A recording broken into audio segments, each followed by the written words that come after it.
विकास दिव्य कीर्ति sir ने अपने एक इंटरव्यू में कहा था कि अगर किसी बच्चे को सिर्फ एक लैंग्वेज आती है तो वो 5 साल जल्दी बूढ़ा हो जाता है।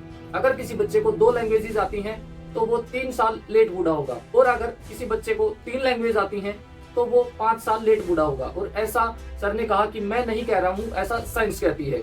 तो चलिए इसको समझते हैं। जब भी कोई पर्टिकुलर पर्सन मल्टीपल लैंग्वेजेस सीखता है तो उसका माइंड कॉन्स्टेंटली एक्टिव रहता है, मतलब वो माइंड बार बार काम करता रहता है। और ये चीज माइंड के लिए एक जिम की तरह है। जैसे हम जिम में अपनी मसल को स्ट्रॉन्ग करते हैं, वैसे ही हमें हमारे माइंड को स्ट्रॉन्ग करने की भी जरूरत होती है। अगर इसको हम साइकोलॉजी की लैंग्वेज में समझे तो इसको बोलते हैं कॉग्निटिव रिजर्व थ्योरी, जिसका मतलब होता है हमारे माइंड में हर चीज का बैकअप स्टोर होता है। और जब हम अलग अलग लैंग्वेज सीखते हैं तो वो हमारे माइंड को बार बार एक्टिव करती हैं और हमारे माइंड में बैकअप स्टोर होता रहता है, जिसकी वजह से डिमेंटिया और अल्जाइमर जैसी बीमारियों से भी बचाव होता है। और इसका दूसरा बेनिफिट होता है कि जो बुढ़ापे में मेमोरी लॉस की दिक्कत होती है उससे भी बचा जा सकता है। और यही कारण है कि बुढ़ापे के जो इफेक्ट्स हैं वो लेट दिखते हैं। इसीलिए अगर आप यंग और मेंटली फिट रहना चाहते हैं तो मल्टीपल लैंग्वेज आज से ही सीखना शुरू कर दीजिए।